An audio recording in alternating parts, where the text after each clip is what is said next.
Hello everyone, welcome to a random video that I got asked to do by Retro Engine. Retro Engine messaged me and said, do you want to ask, I'll start again. If you hear random noises, by the way, that's just the dog walking in and out of the room or wagging a tail. She gets excited. So, I was asked to do this video by the Retro Engine. He messaged me on Facebook and said, do you want to do this thing? And I'm not very good at understanding what people say at the best of times. So I initially thought he meant he was going to put me in tag me in a comment and say what your favorite things from the 90s are. But it was only after rereading it and long after I'd accepted the fact that yes, I would do this that I realized, oh, he means a video. So yeah, this is not what I normally do. However, I couldn't think of any other way to do it, and I was being lazy, so I thought, well, I'll not drink, and I'll come up.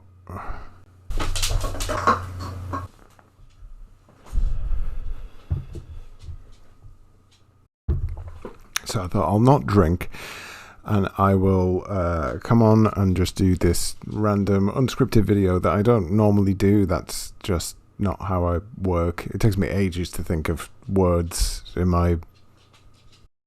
So anyway, this is kind of like one of those Facebook things where somebody says, ooh, name your favorite things from the 80s, but this time it's the 90s.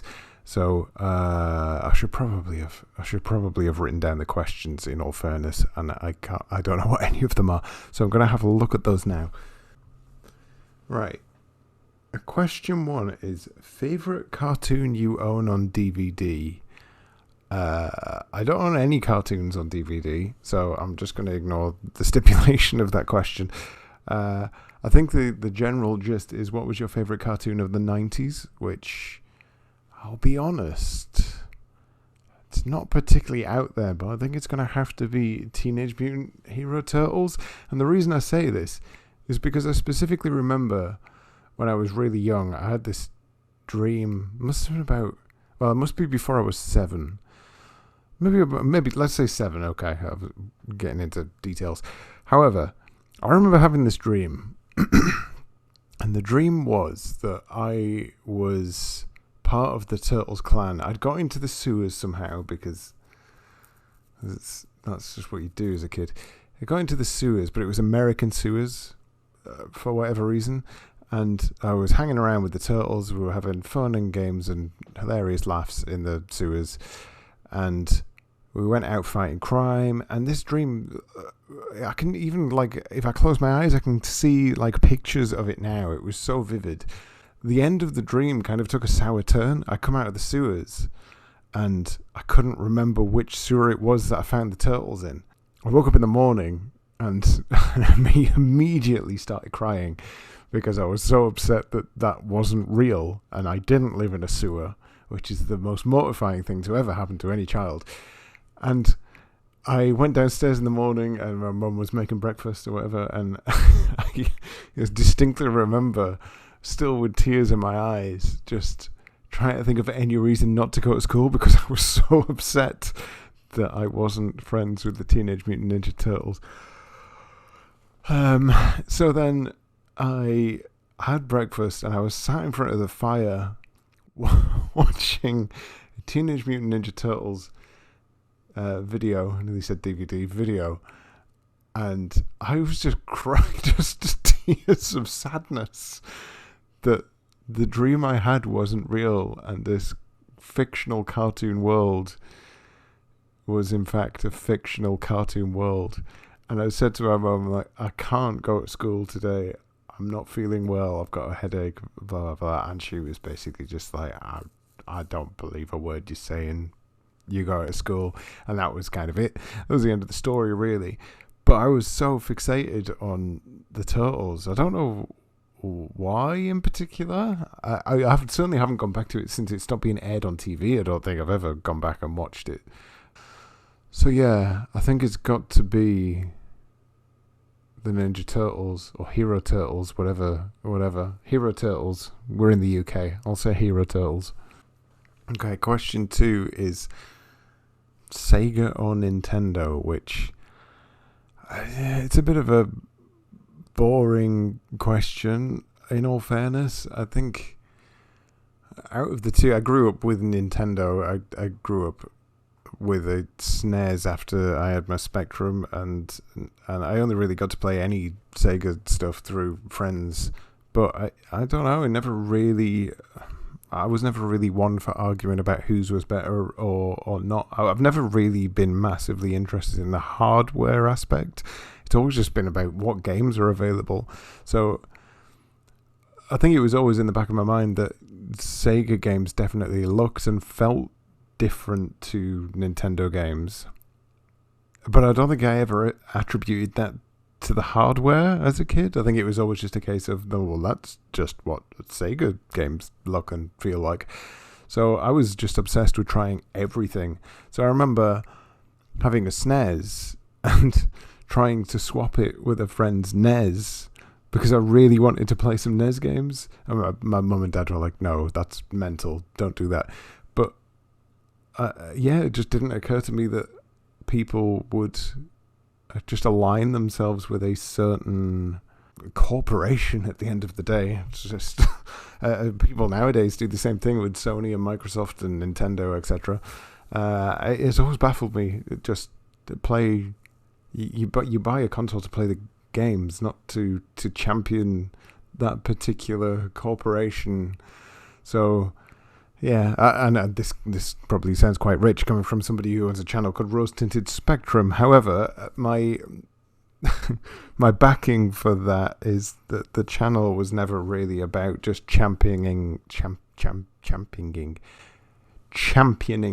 games over anything else. It's always just been about re-exploring that first entry into Spectrum. Well, not even just the Spectrum, just games in general, because that was the first computer I ever owned. So, it's just that revisiting thing. It's not wow, the Spectrum is the best computer ever made. It's just Spectrum's alright, isn't it? It's got some good games. So is everything else. I've got a mini SNES and a mini Mega Drive now, and maybe it's just the honeymoon phase, but I would say that Sega games nowadays hold my interest a lot more. I think just because they're faster to get into and just you're off, and I like that. I have no attention span for anything, so being able to fire away at something is sorted. Next question. This one's favorite console video game, which I think is a weirdly worded question. Favorite video game is much easier. And if we're talking about the 90s in particular, well, it's going to have to be, it would have to be something off the SNES, I would say. I don't think anything in that early 3D period really blew my mind. I mean, strangely enough, when I got a PS1, I think PS1 was the first 3D console I had, the 3D stuff didn't really do all that much for me. It was the 2D stuff with maybe a bit of 3D bits about it, like Castlevania Symphony of the Night. Absolute masterpiece. That's probably my answer, in fact. Castlevania Symphony of the Night. But I think the one that I keep returning to, certainly from the SNES, and again, probably because my attention span is just zip at this point, is Super Pro Protector, otherwise known as Contra 12, 4, 8, whatever. Mainly because as a kid I could do it. I could get through the entire thing, and it fascinates me now to go back to it and wonder how in the ever-living Christ did I ever manage to get through this entire game as a kid. And I think it's just that time, just spending time with the game and learning it and knowing where things are, what to do, etc., etc. And I don't get enough time for the most part to do that. I don't think that's actually true. I think it's just because I play it for 10 minutes and go, screw this is too hard, and ignore it and move on to something else. But when you stick with a game for that long, something that's incredibly difficult and you get better and better and better to the point where you complete it. Much the same as like Battletoads or modern games, Dark Souls, etc., etc. Those are the games that really stick with me. The ones that quickly kick you backwards. The ones that just set the line straight away, but in a manner that's fair. Games that just say, nope, this is my barrier to entry. You either succeed or you go back to the start and you do it again.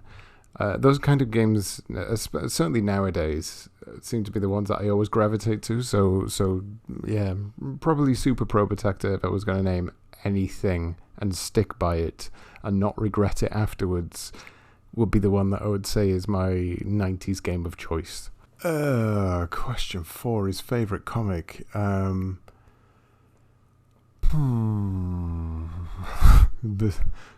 I would say back then I was reading the Beano and the Dandy, but nowadays my tastes have changed slightly. I don't read the Beano and Dandy anymore for obvious reasons.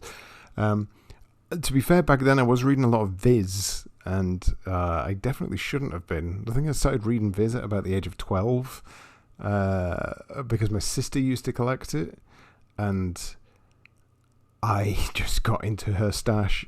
She didn't seem to be asked about it, and my parents, I don't think, really understood what was going on with Viz. I mean, my favourite authors, graphic novel-wise, are Daniel Clowes and Adrian Tomine. I'm not sure. I'll put that up on the screen somewhere. And their stories, certainly in Adrian's realm, are not full stories almost. They're just things. They're slices of life. They're realistic in tone. And it's really hard to describe. I like stuff that just takes like an angle, a certain slice of somebody's random, boring life, cuts it out and just portrays it in that way.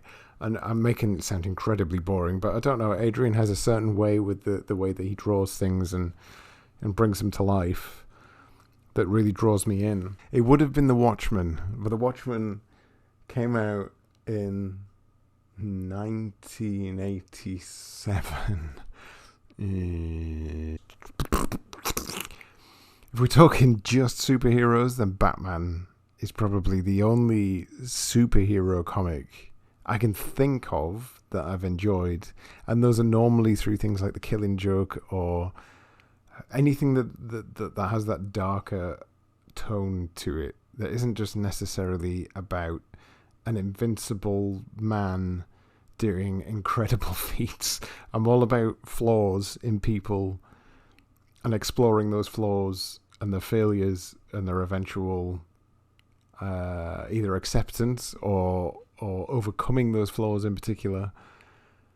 So superheroes never really worked for me in that way. I mean, look at Dennis the Menace. He was a massive dickhead and he beat up kids who were softer than him, and he always got his... it's a bad example. Question 5 is favorite pro wrestler.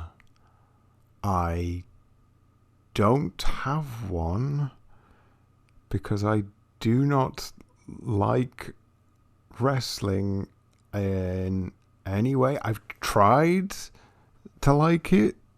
There was plenty of kids at school that were really into it. I've got a few friends that like it. I don't get it. It just doesn't speak to me in any way.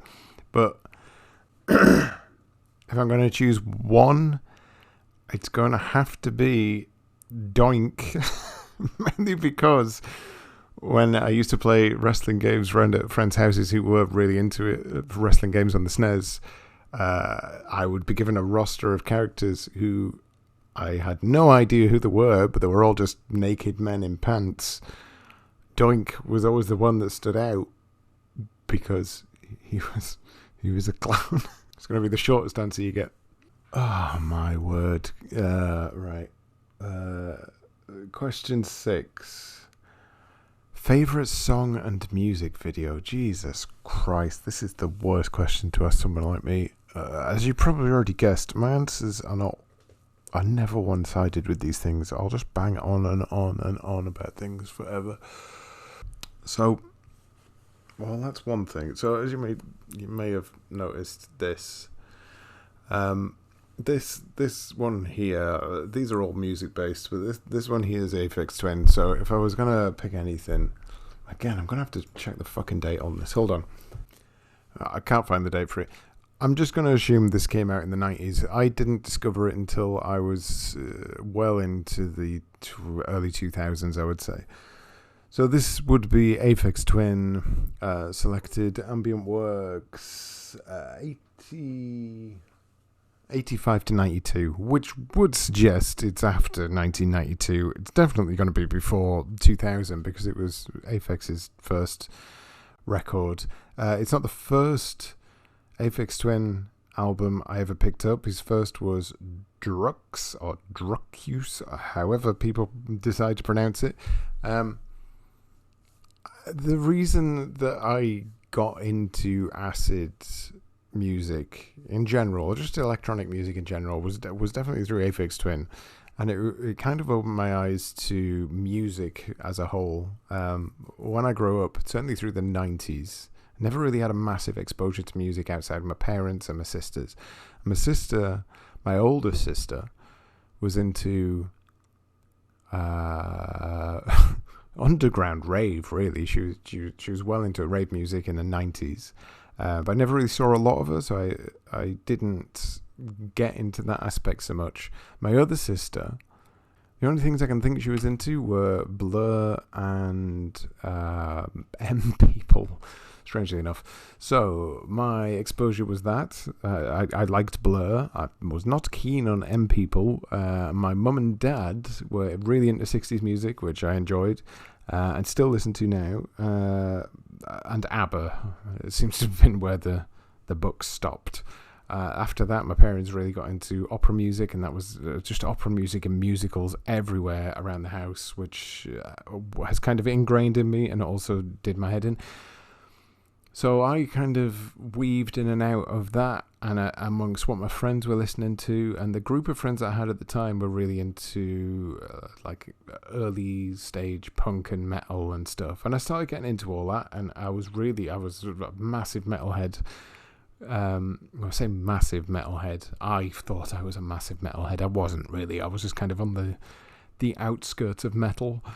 It was stuff like Pantera and Black Sabbath.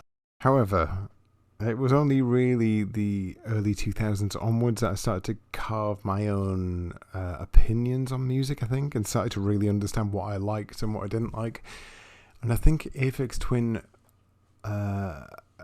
really opened that up, mainly because when I first heard it, I did not understand what was going on at all. And it probably took me a good 4 or 5 listens, so just fascinated more than anything else of just what the Christ am I listening to? And then it just started to seat in a bit more in my mind. And then from that point, I mean, certainly in 90s stuff, the amount of things that I missed going through my rebellious metal phase through the 90s, but certainly where hip hop and things like that are concerned, which I'm to be honest, I'm into every music genre imaginable, really. I just love exploring different avenues of music, but certainly there are multiple albums from the 90s that I could put in this position. Liquid Swords by Jizza, just Wu-Tang's records in general, Beastie Boys, Smashing Pumpkins, for the Pixies, just Frank Black Solis. Honestly, I could go on and on. But I will pick Aphex Twin for this because I'm assuming it came out in the 90s, and I'm just going to guess that I'm not wrong. For the multitude of reasons, but mainly for just opening a door to everything else. Question 7 is favourite live action TV show and episode.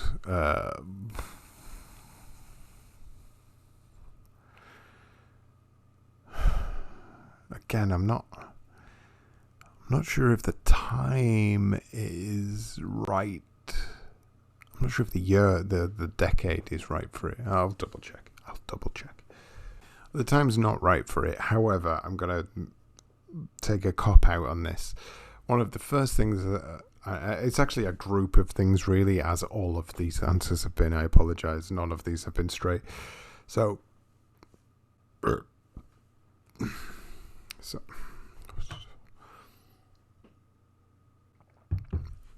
here's the thing. So the timeline doesn't line up quite right for this. I was going to say Brass Eye, but Brass Eye... Well, it did air. No, it did air in 1997. The last episode aired in 2001, which was the paedophile special, which is notorious for all of the best reasons. Oh, that sounds weird. But it was for all of the best reasons. Mainly because nobody took it in the way that it was intended. Nobody took it as satire. Certainly not the newspapers that it was mocking. And Chris Morris must have been laughing all the way to the bank, in all fairness, because it was an incredible success. And Chris Morris absolutely nailed it. I think it was in the Daily Mail or the Sun, I can't remember, but I remember after that paedophile special aired, which was 2001 to be fair, so this is outside the timeline. In 2001, they had this article that was absolutely slamming this Brass Eye special. Like, how dare they put this on TV and blah, blah, blah, blah, blah. And right next to it, in the exact next column, it was either the countdown to or something along the lines of Charlotte Church almost being of legal age. And that hypocrisy in the media, I'd never seen anything that just bit into something that big so perfectly well. I mean, comedy in general, if you're going to go dark, and I do like dark comedy for me is the bravest comedy you can do, essentially, because you're taking something that almost can't be talked about or joked about, and you've got to have the jokes there for it. If you're not funny enough to make that fly, then you can come across as the worst kind of person ever. So you've really got to nail your jokes, and Brass Eye across that one series that they did was perfect. I thought there was another question, but I think that's it. Question 7: favorite live action TV show and episode. Have I answered 7 questions? I must have done. I've been rambling on now for 35 minutes. I'm going to cut the shit out of this. Favorite song and music video? Yeah, well, technically music video. I'm going to throw a music video in there. Let's just go with... I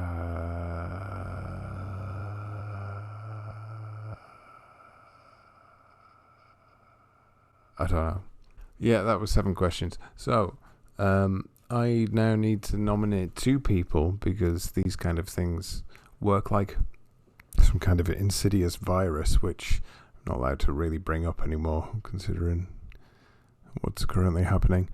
However, I do need to nominate 2 more people, so I am going to nominate... I'm looking like I'm thinking about this. I already know who I'm going to nominate, because I asked them beforehand, can I nominate you for this thing? Because if I said, like, I'll nominate Nostalgia Nerd, and then send him a message, I'm going to look like, right, dickhead, and he just fucking ignores me.